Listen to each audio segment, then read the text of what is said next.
Hello，大家好，好久不见了。最近呢没有什么动力更新视频。每次催促我更新视频的其实是你们的评论。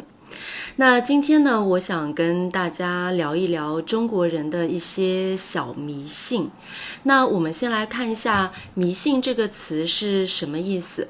那信呢，我相信大家都明白，因为我们有一个词语叫相信。那迷呢，其实就是失去判断的能力，盲目的。比如我们可以说迷路。迷路呢，其实就是你对方向失去了判断的能力，就是找不到路了。那迷信的意思呢，就是盲目的相信，某件事情，可能没有什么根据，也没有什么科学，也不科学。我相信其实每个国家都会有自己的小迷信。比如说呢，我有一个法国朋友，他就告诉我，在他们的国家，如果把面包反着放在桌子上呢，就会有不好的事情发生。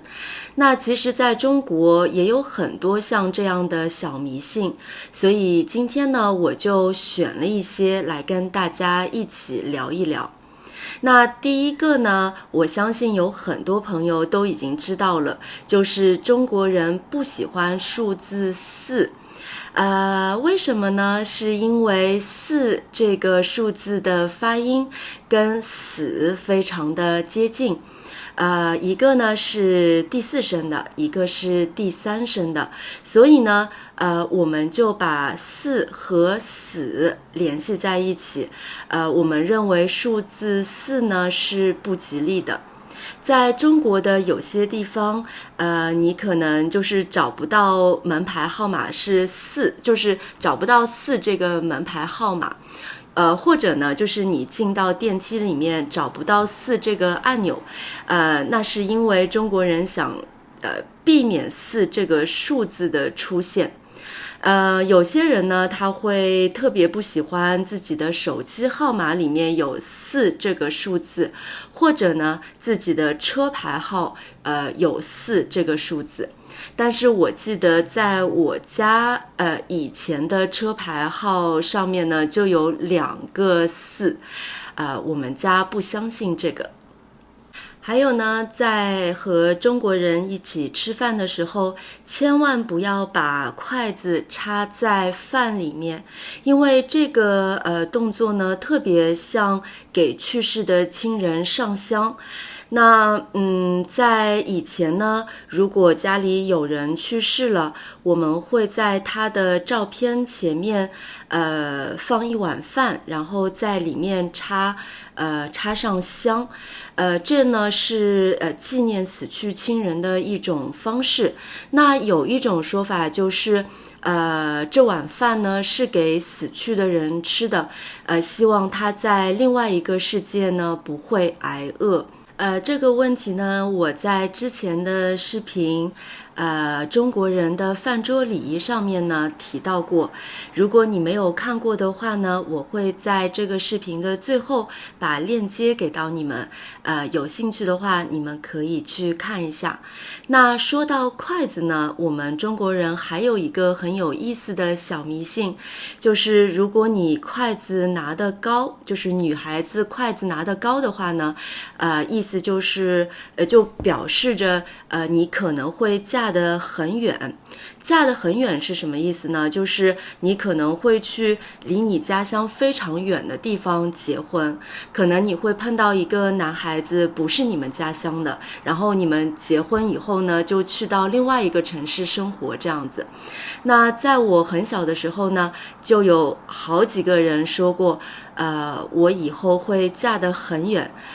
我特别相信，所以现在呢，我就离开自己的家乡到加拿大来了。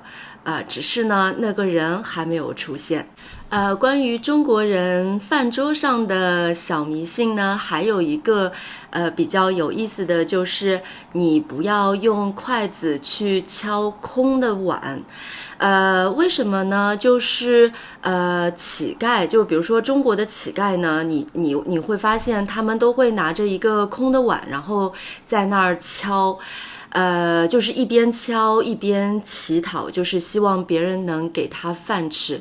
那如果你在饭桌上敲空碗的话呢，就别人就会跟乞丐联想到一起，然后呢，就预示着你以后可能会没有饭吃，就会很穷这个意思。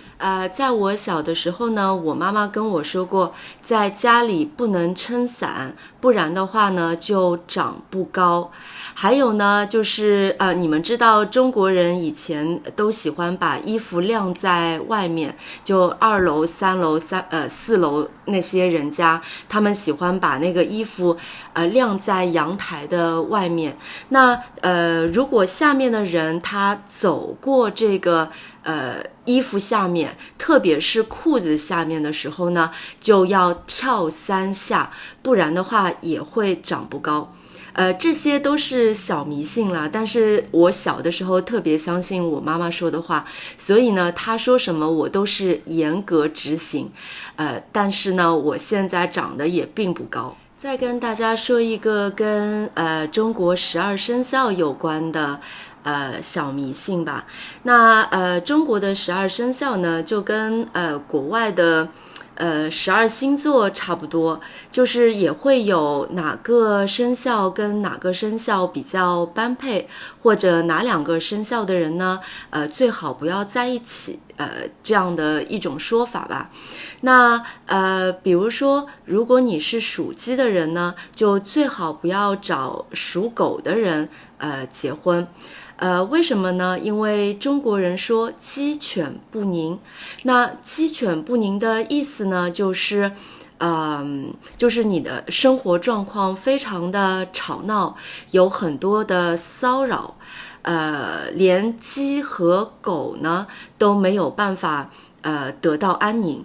那鸡犬不宁里面的犬的意思就是狗，所以在这个成语里面呢，有2个动物，一个是鸡，一个是狗。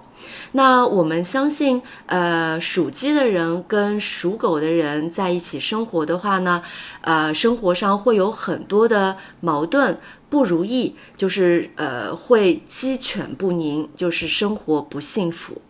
在我小的时候呢，还听到过一个迷信，给我造成了非常大的心理阴影。就是说，在你特别是晚上一个人走路的时候，在夜里就是一个人，我们叫走夜路的时候呢，不管背后就是有什么声音，或者甚至于听到有人叫你的名字，千万不要回头，因为我们相信呢，人的肩膀上就是2个肩膀上各有一盏灯，这2盏灯呢是保护你的。那如果呢你在夜里回头的话呢，比如说你从你的左面回头，那你左面的灯呢就会灭掉。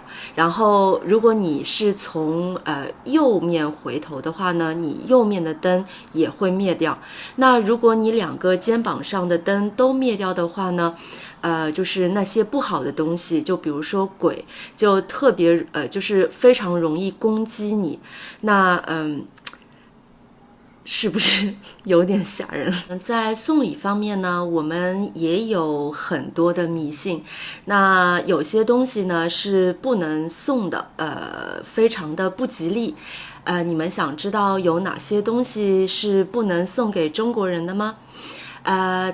第一个呢就是不能送钟，因为在中国呢，就是我们有一个词语叫送钟。那当然，送钟里面的钟这个字呢，跟我们钟表的钟是不一样的，是终点的终。那人生的终点是哪儿呢？人生的终点就是死亡。所以送终的意思呢，就是照顾快要去世的亲人，并且安排他的丧礼，就是在他死后呢，安排他的后事，安排他的葬礼等等。所以呢，就是如果你送朋友终，那是不是有点诅咒别人死的那个意思呢？所以在中国呢，送终是非常不吉利的，就是千万要注意。第二个呢，就是不要送离。那我们都知道，就是比如说，如果去医院看望生病的朋友或者亲属的时候呢，中国人是非常习惯带一些水果去看望的。那你可以送各种各样的水果，但是千万不要送梨，因为梨呢，梨这个字呢，跟离别的离是一个发音的，那我们呢就会跟离别联系在一起，所以呢被认为是不吉利的。还有一种说法呢，就是梨是不能分着吃的，因为梨分着吃的话，就代表着分离，所以特别是跟你的爱人、跟你的丈夫、妻子、男朋友、女朋友，在吃水果的时候，就是千万不要把梨分着吃，因为这代表着你们可能会分手，不吉利。那如果你要送中国人花的话，千万不要选菊花，因为在中国呢，菊花是送给去世的人的。那比如说每年清明节去扫墓的话呢，我们都会带上一束菊花，放在亲人的墓前，所以千万不要送菊花。那最后一个不要送的礼呢，就是绿色的帽子，绿帽子。那特别是不要送给中国的男人们。为什么呢？因为绿帽子在中国有另外一个含义。那比如说，我说王先生戴了绿帽子，那可不是他真的戴了绿帽子的意思，而是意思就是说王先生的妻子或者是他的女朋友跟其他的男人有了性关系，就是出轨了。我们把这个叫绿帽子。所以呢，你们现在明白了吗？中国男人是一定不会戴绿色的帽子的。好了，今天的视频就到这儿啦，希望你们喜欢今天的内容。如果你喜欢我视频的话，要记得订阅我的频道，并且给我留言哦。非常感谢你的收看，我们下期再见。